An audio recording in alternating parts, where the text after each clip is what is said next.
these are some things that the elders have been bringing out for years and years and years, the elders and apostles. And watching this video, this elder was right on point with everything.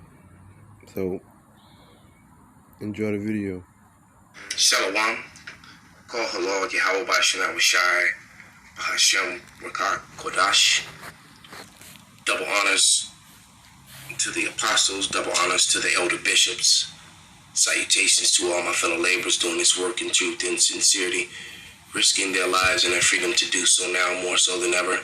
To the scattered elect that are scattered around the four corners of the earth, that be like unto the speckled bird, that look like the heathen nations. And to the Akwaf that are listening and learning, to you I say shalom. Today's lesson is going to be a simple lesson. It's amazing.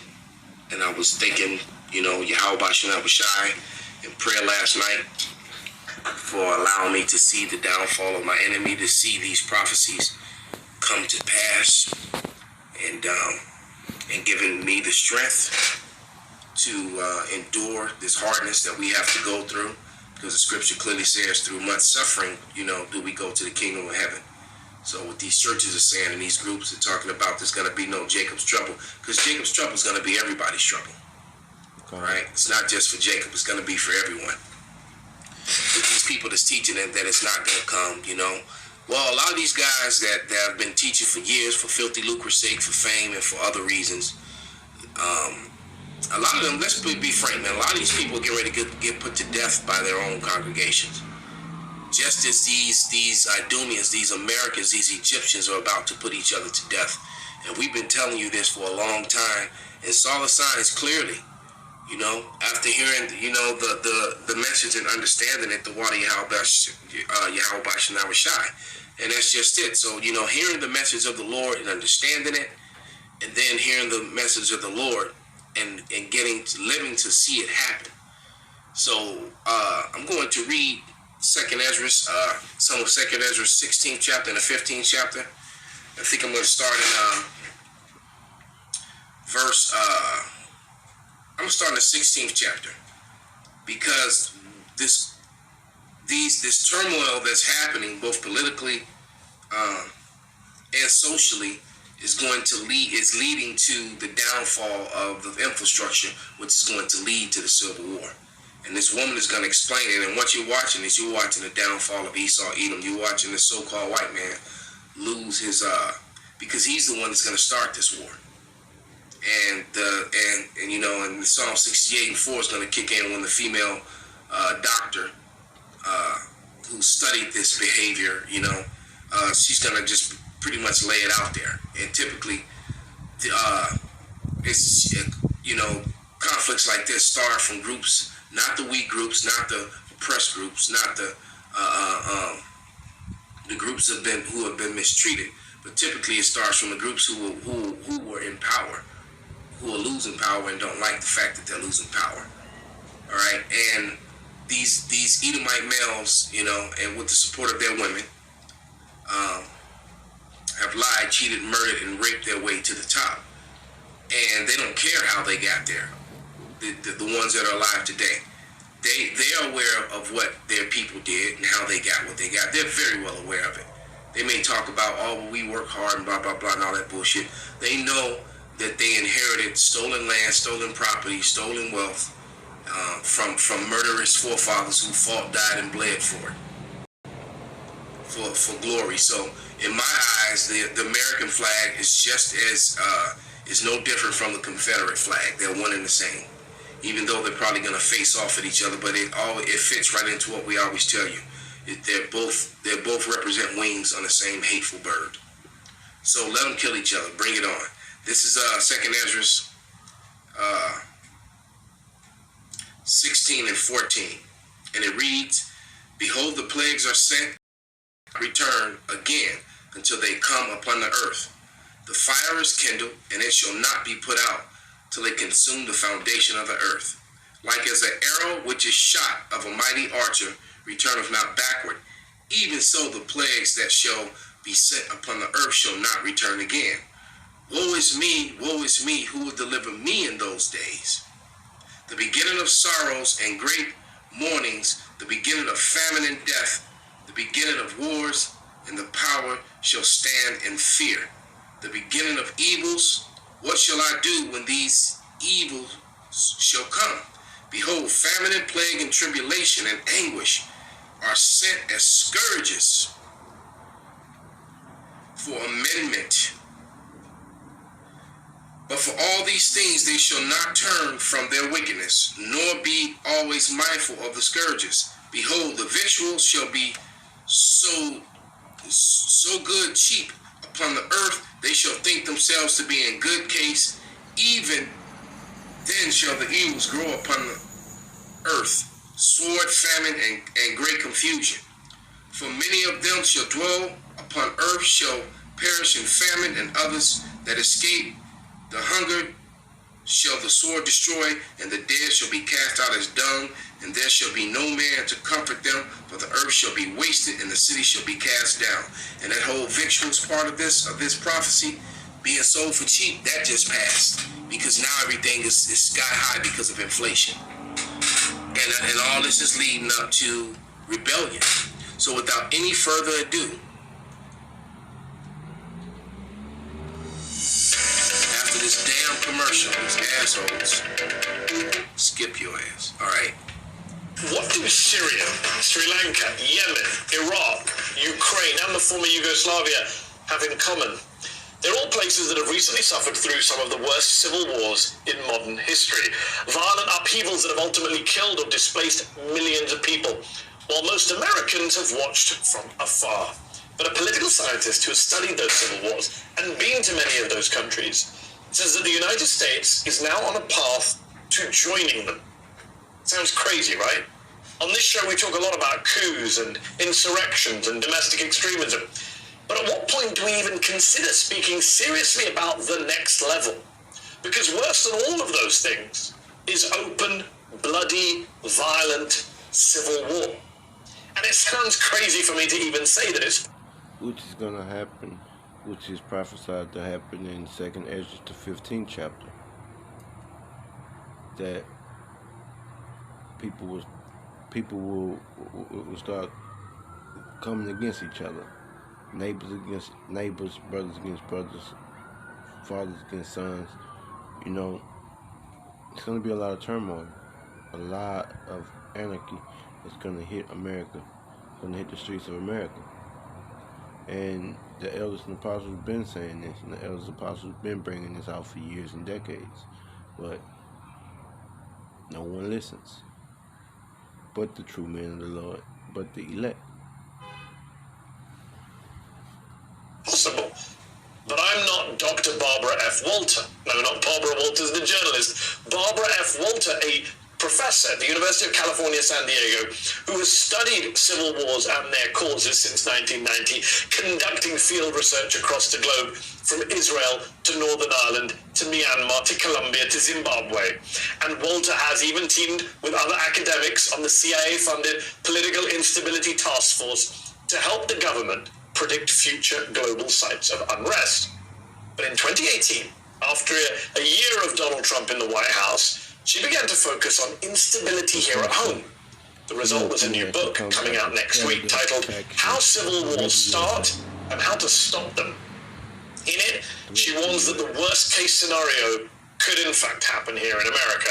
Quote, if you were an analyst in a foreign country looking at events in America, the same way you'd look at events in Ukraine or the Ivory Coast or Venezuela, you would go down a checklist, assessing each of the conditions that make civil war likely. And what you would find is that the United States, a democracy founded more than 2 centuries ago, has entered very dangerous territory. She cites Slobodan Milosevic, the bloodthirsty Serbian president who vilified other Yugoslavian ethnic groups and spurred the Balkans War of the 1990s, as evidence that the groundwork for civil wars is often laid by what political scientists call ethnic entrepreneurs, who make the fight about their group's position, their group's status in society. Sounds familiar, doesn't it? It's not just about economic anxiety. Surprise. Plenty of countries have extreme polarization and factions. Walter says that the ones that erupt into civil war have something else in common. They're not entirely democratic and not entirely authoritarian either. Have a look at Iraq, what happened there after the US invaded and brought in a kind of democratic system. Walters says, quote, it wasn't the poorest countries that were at the highest risk of conflict or the most unequal or the most ethnically or religiously heterogeneous, even the most repressive. It was living in a partial democracy that made citizens more likely to pick up a gun and begin to fight. No swear, right? We're a democracy. We're fine. Not so fast. For years, political scientists have used a special scale from -10 to 10 to +10 to measure how democratic a country is. The US has historically been a +10, at least since the last Civil War or thereabouts. But under Trump, that number declined steadily. And in the aftermath of the 2020 election, the US dropped to a +5 rating, the lowest since the first Civil War. By that measure, we're no longer a full democracy, but what political scientists call an anocracy. And that Walters says that is the Civil War danger zone.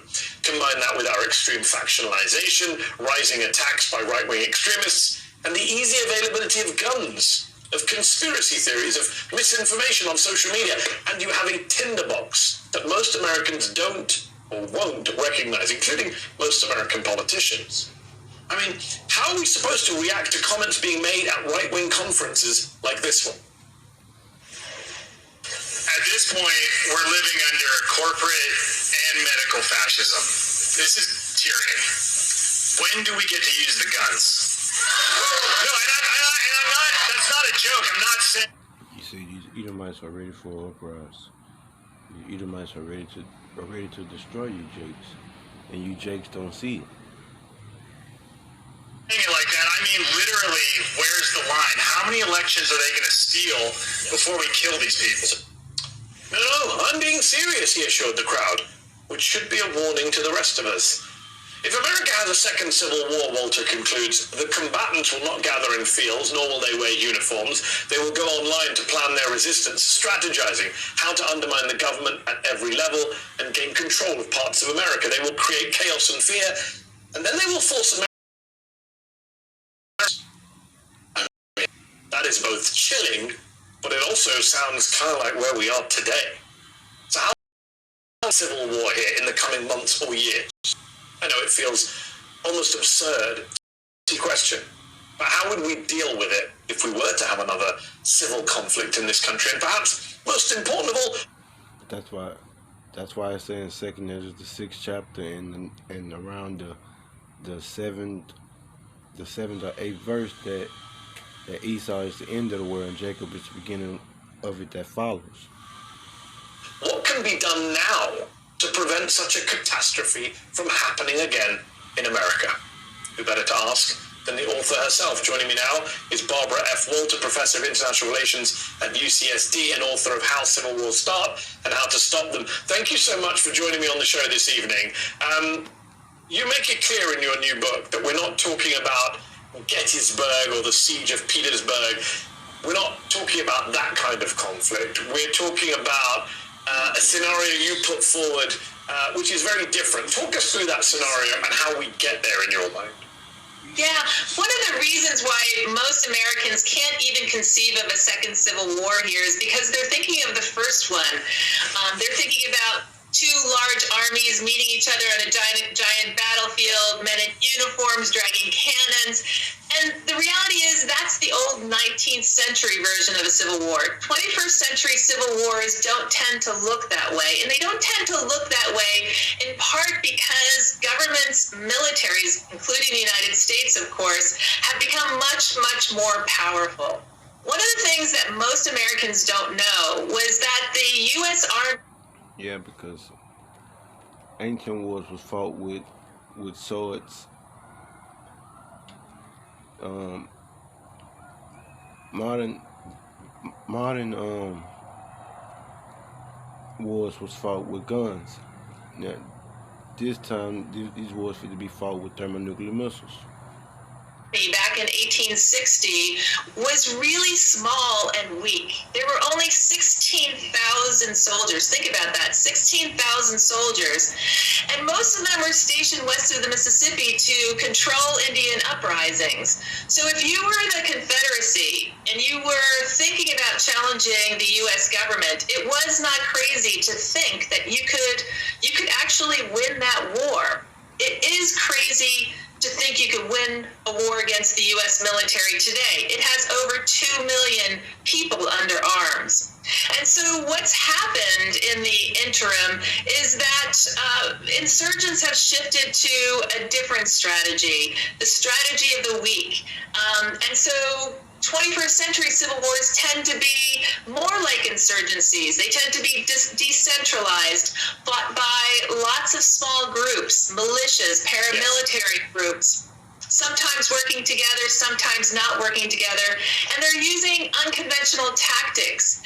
And we've seen that. Here, assassination We've there. seen that abroad. We've seen that abroad. We've seen that in places like Iraq. What's shocking is that you're saying this could be coming to a city or town near you. I mean, we've already had domestic terrorist attacks. We've had the insurrection that we'll be commemorating tomorrow.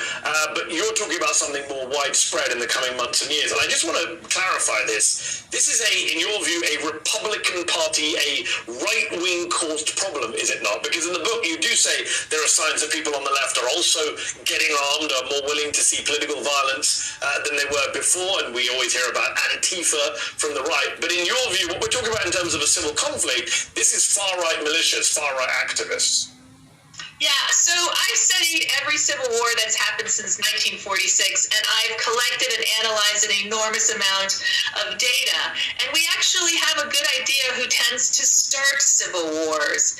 And again, this is surprising to most people. It's not the poorest people, as I said. It's not immigrants. It's not groups who are particularly heavily discriminated against. It's not the really weak people in society.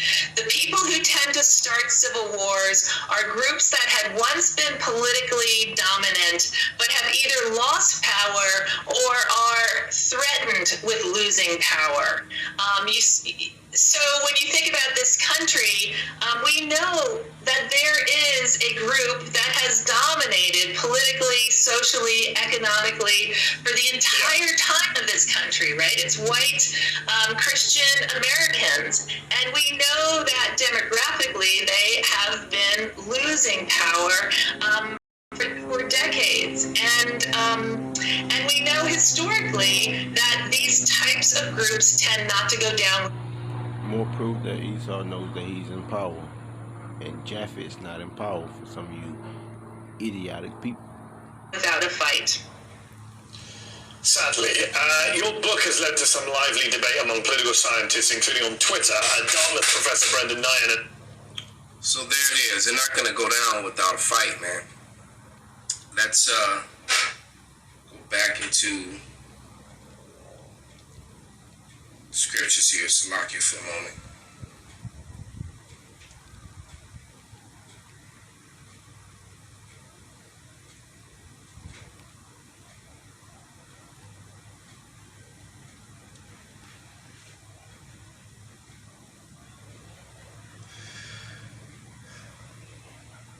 Here we go. This is 2 Ezra 15 and 14. It says, "Woe to the world and them that dwell therein.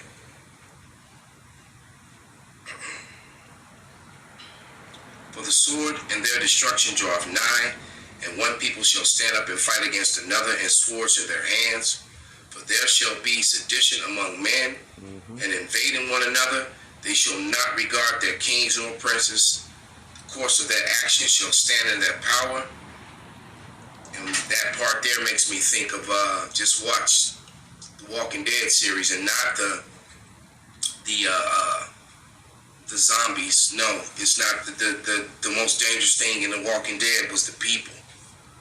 All right, as resources became shorter, the violence between people trying to acquire resources from one another, being water, food, supplies, guns, women, whatever it was.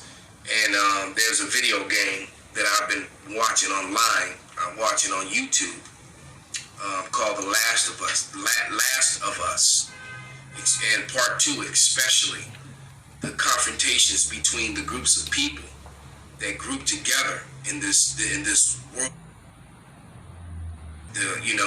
and the things that they're doing to each other when after this civil war and an outbreak of pandemics and stuff.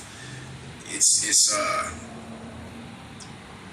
a lot like how it's gonna really be, all right, as America begins to erode in those days, and those days are at hand. And it says, for there shall be sedition among men, and invading one another, and they shall not regard their kings nor princes, and the course of their actions shall stand in their power. And you heard that Edomite, that Idumean, say, how long, before we start killing these people? That's what he said, And it's funny, it's like themselves when they complain. What if, other people and other groups were to do that to you? They don't get that part, but they don't care, all right? Because it's in their nature.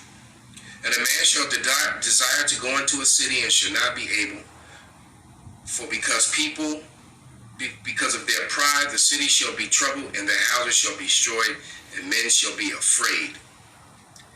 And a man shall have no pity upon his neighbor, but shall destroy their houses with the sword and spoil their goods because of the lack of bread and for great tribulation. So it's going to be a lot of home invasions, a lot of neighborhood invasions. You're going to have groups click up, certain block members and 2-3 blocks, or however it's going to work with one block. And then you're going to have marauders coming from other neighborhoods. It's just going to be a mess. Okay, and then you're going to have, and in the midst of all that, you're still going to have the racial aspect of it as well. Okay, because people are stupid and identify by color. All right, color is an indicator, not a definite, but that's another lesson. It says, behold, saith God, I will call together all the kings of the earth and to reverence me with one which are from the rising sun, from the south, and from the east, and the liberous, and to turn themselves one against another and repay the things that they have done to them.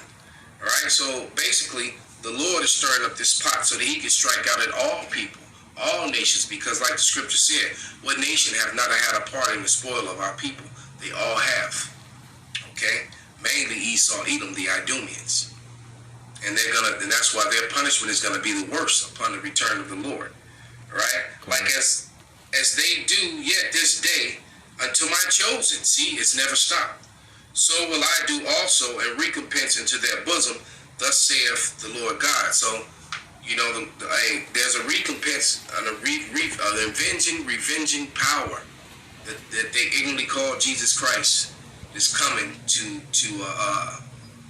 bring a smackdown on these nations, especially the nation of Esau, Edom, and He's going to turn them one against another, and then He's going to come and when they're all fighting each other, He's going to appear. They're going to stop fighting each other and try to fight Him, and He's going to smash them all. And so, as America enters into World War III, America's also going to be fighting a war at home. All right. So, and the fall of America is going to. So, but before the elder get through, I want to actually bring out a precept, because Dad went into it.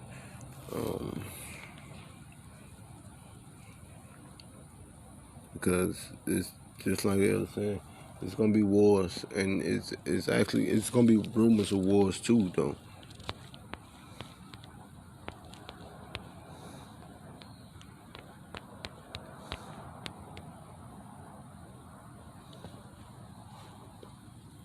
Matthew 24:16 is saying, ye shall hear of and ye shall hear of wars and rumors of wars. See that ye be not troubled, for all these things must come to pass, but the end is not yet. So we just have to stand faithful and stand true and stand in wisdom, knowledge, understanding. Isaiah 33:6, wisdom and knowledge should be the stability of our time. And they say the same thing right here in Mark the 13th chapter in the 7th verse, and saying, when ye hear of wars and rumors of wars, be ye not troubled, for such thing must need be, but the end shall not be yet.